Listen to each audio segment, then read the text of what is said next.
स्वागत है आपका न्यूज बाइस्कोप देख रहे हैं आप और आपके साथ मैं हूं आरती। एलजेपी रामविलास के सुप्रीमो और सांसद चिराग पासवान ने बिहार में राष्ट्रपति शासन लगाने की मांग की है। उन्होंने नीतीश कुमार पे निशाना साधते हुए कहा कि मुख्यमंत्री से बिहार नहीं संभल रहा है तो वो इस्तीफा दे दे। बेगूसराय और राज्य सरकार के कई हिस्सों में बढ़ रहे अपराध पे उन्होंने चिंता जताई। नीतीश कुमार के उत्तर प्रदेश से चुनाव लड़ने की चर्चा पे उन्होंने कहा कि जहां से लड़ना चाहे लड़े, बिहार से वो जीतेंगे नहीं, इसलिए उत्तर प्रदेश ही ऑप्शन बचा है।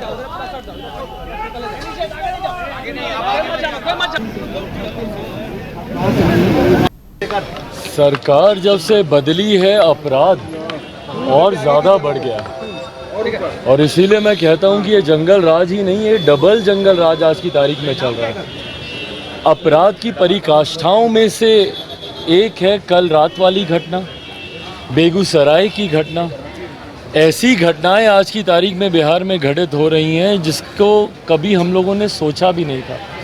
कभी किसी ने नहीं सोचा था कि दो बाइक सवार बेखौफ तरीके से बंदूक लहराते हुए दनादन गोलियां बरसाते हुए आम आदमियों के ऊपर, आम बिहारियों के ऊपर गोली की बौछार करेंगे।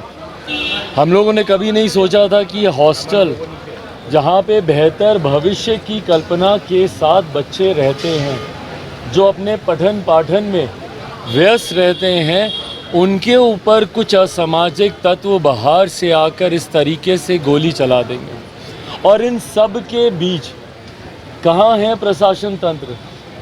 मेरे मुख्यमंत्री के पास फुर्सत बहुत है दिल्ली दरबार में जाकर हाजिरी लगाने की प्रधानमंत्री पद की दावेदारी के लिए, पर उनके पास इतनी फुर्सत नहीं है कि वो एक समय एक बार जाकर कम से कम जिन निर्दोषों के ऊपर गोलियां इस तरीके से बेखौफ तरीके से अपराधी चलाकर जाते हैं उनसे जाकर कम से कम मुलाकात करें या हालचाल उनका पूछें। और इतने दिनों में कानून व्यवस्था बेहतर हो, इसके ऊपर मुख्यमंत्री नीतीश कुमार जी ने क्या काम किया भाई? इसीलिए हम लोग बार बार आग्रह कर रहे हैं कि अगर मुख्यमंत्री जी से बिहार नहीं संभलता तो उन्हें इस्तीफा दे देना चाहिए। और अब मैं महामहिम राज्यपाल से आग्रह करूंगा, कल रात जिस तरीके से हॉस्टल में ये घटना घटी है, मैं महामहिम राज्यपाल से आग्रह करूंगा कि इन घटनाओं का संज्ञान वो स्वयं लें और बिहार में राष्ट्रपति शासन लागू कर।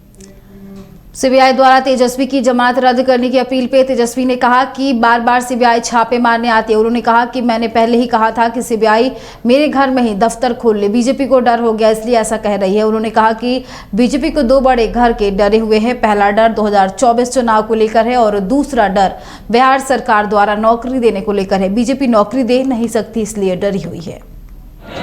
एक तो डर ये है, इनको लगता कि भाई बिहार अगर नौकरी दे देगा तो हर राज्यों में जो है मांग जो है उठेंगी कि उस राज्य में भी लोगों को सरकारी नौकरी मिले, और जो कि भाजपा कर ही नहीं सकती है। भाजपा की सरकार कर ही नहीं सकती है। बिहार में भी 2 साल इन लोगों ने बर्बाद किया नौकरी के सवाल पे, रोजगार के सवाल पर। तो इनको डर है कि भाई 24 का डर है, और जो हम लोग जो नौकरी देने वाले हैं इससे भी ये लोग घबराए हुए हैं।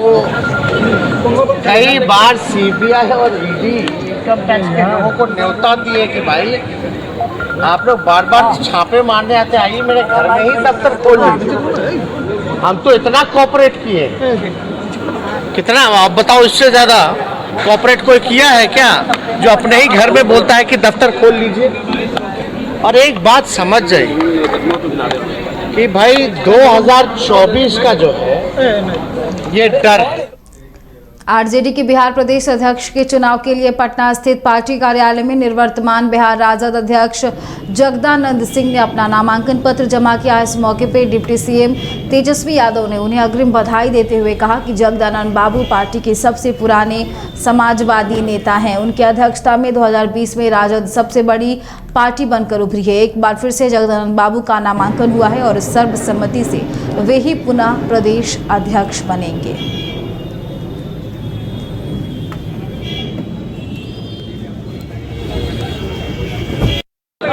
देखिए, आज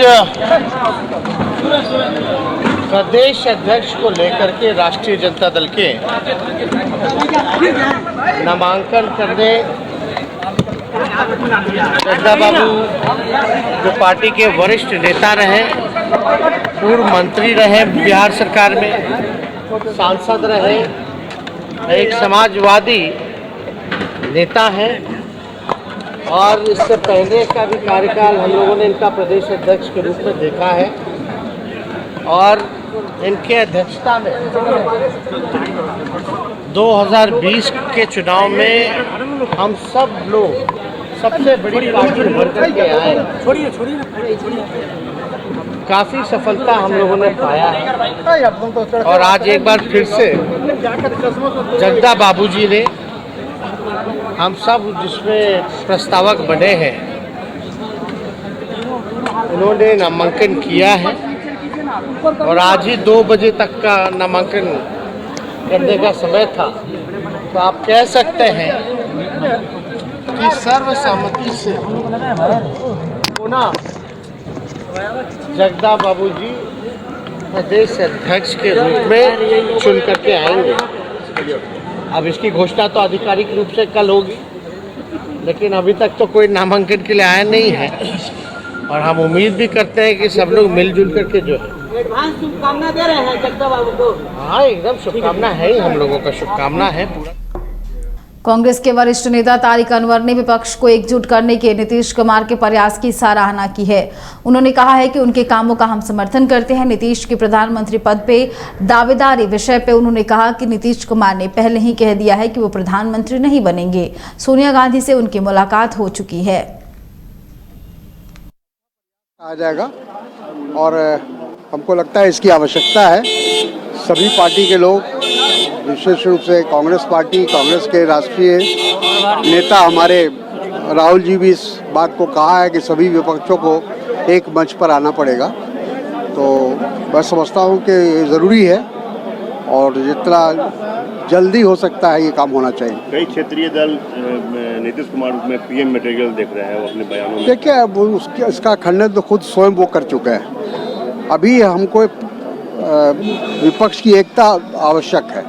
एकता होने के बाद जब चुनाव होगा, क्या परिणाम आएगा, उस पर सब कुछ निर्भर करेगा। यानी कि नीतीश कुमार की मुहिम में कांग्रेस साथ है। बिल्कुल, कांग्रेस वो मिले हैं, जाके सोनिया जी से मिले हैं, राहुल जी से मिले हैं, सबों ने कहा है कि आप। बिहार प्रदेश कांग्रेस ने पार्टी नेता राहुल गांधी से दोबारा राष्ट्रीय अध्यक्ष बनने की अपील की है। पटना के पार्टी प्रदेश कार्यालय में हर जिले से चुनकर आए नवनिर्वाचित प्रतिनिधियों की बैठक में इस बारे में सर्वसम्मति से प्रस्ताव पास किया गया। बैठक में कांग्रेस प्रदेश अध्यक्ष मदन मोहन झा समेत कांग्रेस के कई बड़े नेता शामिल हुए।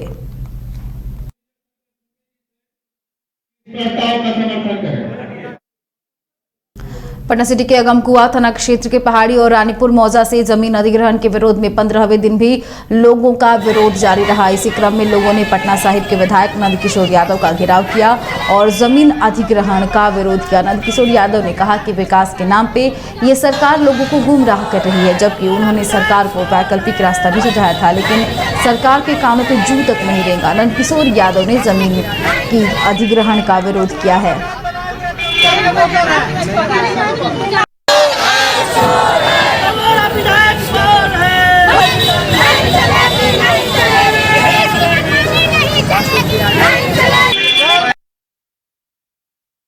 देखिए, जिस जो नगर विकास विभाग ने लगातार यहाँ के जमीन अधिग्रहण का जो प्रयास किया है पूरी तरह से गलत है। हम आज से नहीं, प्रारंभ से इस बात की लड़ाई लड़ते रहे।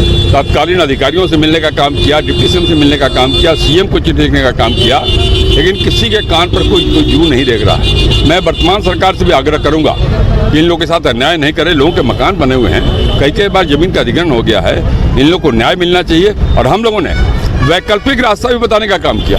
हम लोगों ने बताया कि आप जिस काम के लिए जमीन लेना चाहते हैं उसके और कौन कौन वैकल्पिक जगह हो सकते हैं, उसका भी नक्शा बना के हम लोगों ने दिया, लेकिन अभी तक सरकार ने उस पर कोई कार्रवाई नहीं की है। पटना के सुल्तानगंज स्थित अंबेडकर हॉस्टल में बीती रात असामाजिक तत्वों ने घुसकर मारपीट की, जिसमें कई छात्र घायल हो गए। सभी घायलों को पीएमसीएच में भर्ती कराया गया है। देर रात घटना के वक्त मौजूद एक छात्र के अनुसार कुछ लोग आए और जाति पूछकर उनके साथ मारपीट करने लगे। घटना के पीछे की वजह अभी साफ नहीं हो पाई है। पुलिस मामले की जांच कर रही है।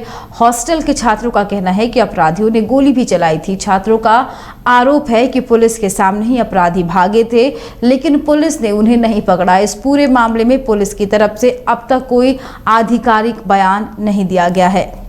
क्या है आप लोग दलित छात्र हैं इसीलिए? हाँ। वो लोग कौन जात है? यादव है। धर्मपाल पासवान क्या आप लोग का गोली फायरिंग किया? बताओ मैं नाम आया डरम फायरिंग करने लगा, बोला तो लोग हरिजन है, हॉस्टल में रहता है, बोला तुम लोग हॉस्टल में रहता है, हरिजन है, एससी है, यही बस इसीलिए मारने लगा गोली अंधाधुन। क्या नाम है आपका? विशाल कुमार। घर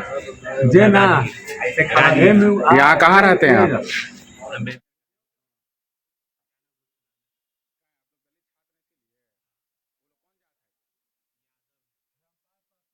पटना के रविंद्र भवन में मिलन समारोह का आयोजन किया गया, जिसमें लोक जनशक्ति पार्टी रामविलास के राष्ट्रीय अध्यक्ष चिराग पासवान ने मीडिया से कहा कि अंबेडकर हॉस्टल में जिस तरीके से हमला किया गया वो बहुत ही निंदनीय है। और इस दौरान चिराग पासवान ने नीतीश कुमार पे भी हमला बोला और उन्होंने कहा कि अगर उनसे नहीं संभल रहा है राज्य तो वो इस्तीफा दे दे। और साथ ही इस दौरान उन्होंने रामविलास पासवान के चित्र पे माल्यार्पण भी किया।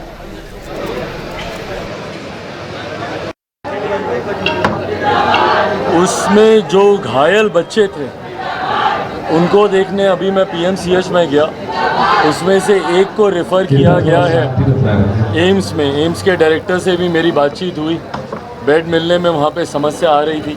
बहरहाल जो घायल हैं आज तो उनकी स्थिति फिर भी बेहतर है, पर ऐसी कितनी घटनाएं और घटेंगी भविष्य में इसका अंदाज़ा भी शायद अब लगाना मुश्किल है। बेगूसराय में घटना घटती है जहां पर बाइक सवार निर्दोषों के ऊपर, आम बिहारियों के ऊपर दनादन गोलियां बरसाते हुए जाते हैं। छात्रावास में घटना घटती है जहां पर जो बच्चे पठन पाठन के लिए अपने बेहतर भविष्य के लिए वहां पर हैं, उनके ऊपर आपराधिक असामाजिक तत्व आकर गोली चला के चले जाते हैं। और ऐसे में प्रशासन न सिर्फ शांत बल्कि वहां पर मूक दर्शक बनकर खड़ा देखता रहता है। पुलिस अधिकारियों की मौजूदगी में कल रात की इस घटना को अंजाम दिया गया। अब इसके बाद मुख्यमंत्री बताएं कि किस पे विश्वास किया जा सकता है। झरिया में पीडीएस दुकान से वितरित चावल को स्थानीय लोगों ने प्लास्टिक चावल होने का दावा किया है। उनका कहना है कि इस चावल को खाकर सैकड़ों लोग बीमार हो गए हैं। मामला भौरा क्षेत्र का है। देवपूजन रजक जन वितरण प्रणाली सरकारी दुकान में प्लास्टिक के चावल मिलने के बाद कही जा रही है। ग्रामीणों के अनुसार चावल में प्लास्टिक मिला हुआ है। इसे खाने के बाद से उन्हें उल्टी और पेट दर्द होने लगा। ये चावल बनाने में भी अजीब सा है, इसलिए लोग इसे खाने से डर रहे हैं। दोनों